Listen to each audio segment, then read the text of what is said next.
Now, in other news, a headline posted today by Anthony Gucciardi of Natural Society. The headline reads, "Why is the media ignoring the mass sinkholes popping up around the country?" And the article states, "Have you heard of the massive sinkholes popping up around the nation? Flammable craters spanning acres wide and leaking radiation," according to Mr. Gucciardi. Some of them have been in Ohio. Some of them have been the size, one of them has been the size of 4 football fields of land and has devoured 100-foot trees and even houses. So obviously there's grave concern, and in just a couple of minutes we're going to talk to Mr. Gucciardi. We conducted a lengthy interview with him regarding fracking and these massive sinkholes that are popping up throughout the country. So stay tuned. Welcome back. We are now joined by Anthony Gucciardi. He is the founder of naturalsociety.com, and he's going to talk to us a little bit about mass sinkholes, a mass sinkhole that has been found in Ohio and in several other locations. Mr. Gucciardi, thank you so much for joining us here on InfoWars Nightly News. Well, thanks a lot for having me. Now, Mr. Gucciardi, tell us a little bit about these mass sinkholes that you talk about in the article that you posted today on Infowars.com and why you think this is a concern. Well, basically, there's these giant holes known as sinkholes or mass sinkholes that are opening up as a result of mining and fracking. They go in and they shoot high-pressured water, millions and millions of gallons of high-pressured water with contaminants like lead and diesel, and they get out the natural gases from inside of there, and it causes, in turn, over time, basically this implosion of land that's causing some serious concerns. Number one, due to the fact that right now in Louisiana it's expanding, it's swallowing up trees, the Ohio one as well, swallowing up houses, people are having to evacuate, and actually has serious implications as to geopolitical issues and what it could mean for our entire planet. Now, why, how are these mass sinkholes created? I mean, people talk about fracking. Why are they there? Well, basically, like I said, when you go in with fracking and you start shooting this high-powered water, think of it as a plate system. When you start destroying the lowest level or any type of foundation, if you take out the foundation of a house, ultimately it will implode. That's kind of the thinking behind this. And it's not just fracking, but sometimes really intrusive mining operations. And then you put that in with the fact that basically they're disrupting the natural flow of what's going on down there and releasing pressures that were at one time upholding everything above it. And then it implodes and leaks radon gas. And there's so many events, there's countless events right now of explosions and implosions around the areas of these fracking systems, and specifically the mass sinkholes that are all being tied together and have one common link, which is this fracking and mining operation. Now, let me play devil's advocate here, Mr. Gucciardi. Shouldn't we be encouraging fracking since it can lead to us discovering natural gas? Well, no, because the operation of fracking, first of all, is I'm not against private industries going in and getting natural resources and everything like that. But what I am against is fracking because of the fact that, number one, they don't even know what they're doing. As Bloomberg admits, there's really, quote, no guidelines on what they're doing. There's not even really any laws or systems. The EPA has admitted in a rather joke statement that, yeah, it's causing cancer, it's causing serious problems, but, we're going to look into it. They just have no regulations whatsoever. And here are some of the chemicals that they use in fracking. Diesel, formaldehyde. Formaldehyde, of course, is a known carcinogen. And lead.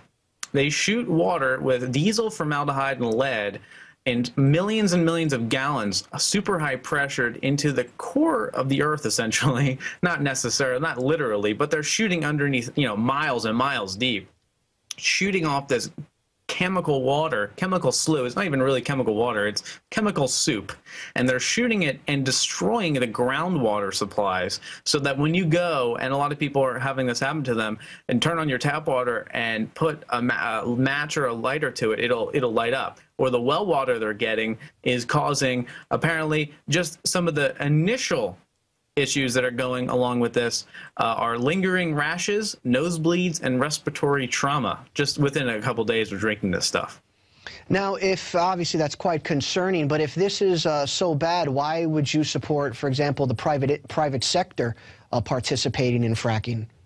No. I don't support the private sector participating in fracking. I'm saying I'm not against any private industries going in and getting natural resources in a responsible and serious way that doesn't actually damage the environment. Fracking is not good. Fracking should be stopped, and the overall implications are much greater than health concerns as well. I do normally cover health, but this is such a big issue that it covers the entire globe. What we're looking at now is this six-fold increase in earthquakes, according to the Bloomberg report, just in the Louisiana area and where other fracking sites are. So we're talking about 600% increase in earthquakes just in the fracking area. And when you actually look at how these North American plates work, all the fracking sites are generally along the edge of the plate, which means it could be potentially damaging the plate system, which could lead to horrendous earthquakes. And just if we see already a 600% increase in just the fracking areas, which are damaging the plates, ultimately it could lead to an 8.0 magnitude earthquake or greater. And I'm not saying that's going to happen, but there's no reason to keep this unchecked. Even the EPA admits, and others, that we should look into this. Of course, they do nothing about it because the mega industries are making millions upon billions of dollars from doing this. Now, natural gas seems to be a boon for the United States. You know, it could resolve our energy issues. Is there a safe way of doing this? Is there a safe way of discovering natural gas? Well, there likely is, but the fact of the matter is they don't really care, and they haven't looked into it. They just went ahead and said, okay, let's do this the most extreme way possible to make the most amount of profits. Like I said, diesel and formaldehyde shooting in and just destroying the foundation, causing sinkholes. And the more and more sinkholes are popping up everywhere this is happening and leaking radiation and radon gas into the atmospheres at really unknown levels. So yes, I think there could be a safe way to do it. It would have to be heavily researched, and it would have to go through some checks and balances, but this is certainly not the right way to do it. Now let's talk about these massive sinkholes. In the article that you posted today, it's on Infowars.com, but also naturalsociety.com. You said that some of these sinkholes were apocalyptic in size. What states have these sinkholes? Well, the most notable ones now are Ohio and Louisiana. But what's interesting about the Louisiana sinkhole is it just keeps growing. It just keeps getting bigger and bigger. And then we tie this back, and here's why we call it apocalyptic. And I don't mean that it's the end of the world because of sinkholes, certainly not. I'm just saying that a lot of people are literally calling them apocalyptic because of what they represent. They represent major geo changes in the earth. And what's happening is we're finding these random explosions everywhere near fracking sites. We're finding homes blowing up. Looking back at the Indiana incident, I don't know if you remember that or the listeners remember that. Basically, what we saw with Indiana was 7,139 CPM radiation without warning, when the average is between 5 and 6. So we're talking hundreds of times larger. And then there was huge shaking booms that just snapped trees in half and just blew things up. And they said, oh, we don't know what it is. But then at the bottom of most of the mainstream articles say, oh, it could be fracking, could be some type of mining operation. So we're talking about strange cataclysmic events with multiple explosions as well. And the EPA says this is an important first indication there are potential problems with fracking that can impact domestic water wells.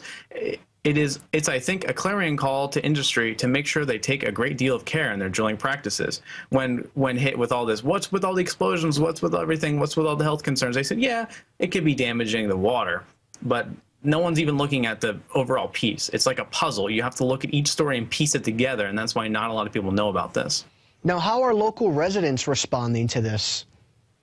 Well, a lot of them are being forced to evacuate. As the Huffington Post says in an article I just read a while ago, that the Louisiana residents shouldn't expect to be returning home anytime soon, because basically the sinkhole gets bigger and bigger and swallows everything whole, homes, trees, everything.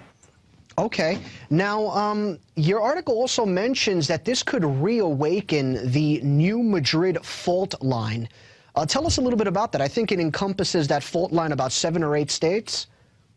Correct. Like I was saying, it's basically the issue here is that the tectonic plates are along the lines of where they're doing all this fracking, and they're disrupting essentially the natural order of things, as you could say. They're going in, like I said, with the high pressured water, and they're messing up the lower levels of the earth miles and miles deep and causing these acre-wide sinkholes.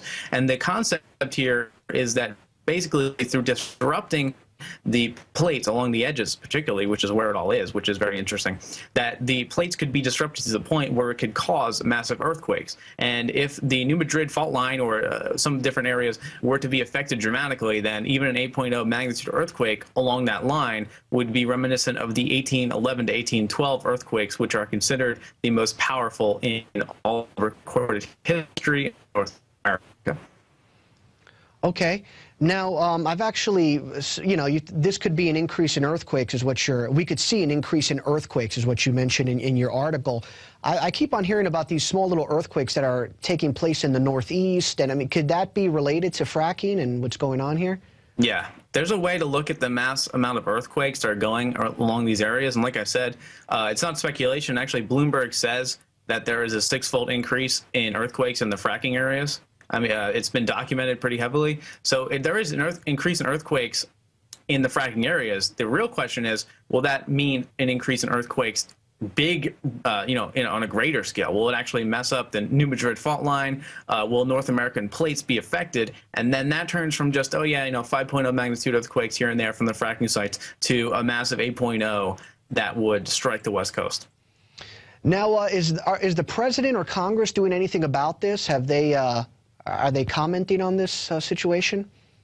Not really. There's been a lot of activity by activists because if you think about it, if you live somewhere and fracking is going on and you turn your tap water on, it smells like diesel fuel and you're drinking formaldehyde, you're going to do something about it. Or if your house got sucked into a sinkhole or blown up. So there's a lot of people that are really, really passionate about this. Just from posting it myself, I noticed so many people were sharing it and sending me emails thanking me so much for even talking about it because no one talks about it because these people are affected. But it seems that virtually no one in the political realm is speaking up about it to a real extent. Now, this is kind of, we've been talking about this, but very briefly, because some people watching this may not even know what fracking is. They're like, well, what is that? Just briefly describe what that is. All right. So I've described it a little bit before, but I'll describe it once again. So they go in with millions and millions of gallons of chemical soup. And I described it as chemical water before, but I'm going to go ahead and say that's a more accurate description. And once again, it contains diesel, formaldehyde, and lead. So they go in and they shoot underneath the earth miles, miles, miles deep. They shoot out the natural gas producers to essentially harvest the natural gas. And what that does is it can cause a sinkhole through the implosion. If you think about the foundation of a house and you're cutting out the bottom of the house will implode. Or if you're thinking about a shed or something like that, if you dig underneath all the dirt around the shed will fall in. Well, that's basically what's happening with a sinkhole in elementary terms. And not only is the sinkhole expanding in Louisiana, in Idaho, and other places, but it's turning into a much greater concern, as I've mentioned, because fracking is happening all around the country, all around the world, and the earthquake amounts are increasing. Now, what can viewers do to help the... I don't want to call it anti-fracking movement, but you understand what I mean. What can they do to help your cause? Well, first of all, virtually nobody knows about fracking and what it does. A lot of people I know about, I've heard about fracking, but they don't really know what it's doing. They don't know about the sinkholes. For example, I posted on Facebook before, has anyone heard of these Louisiana sinkholes, blah, blah.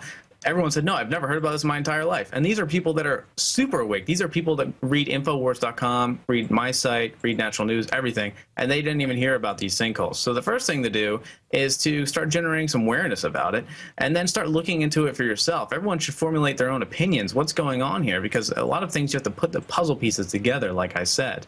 Outside of that, you can start generating some awareness and contacting your politicians in the area, but chances are they're not going to really do anything. So unless there's a real critical mass behind it, then I don't think anything's going to be done about it. Now, Mr. Good.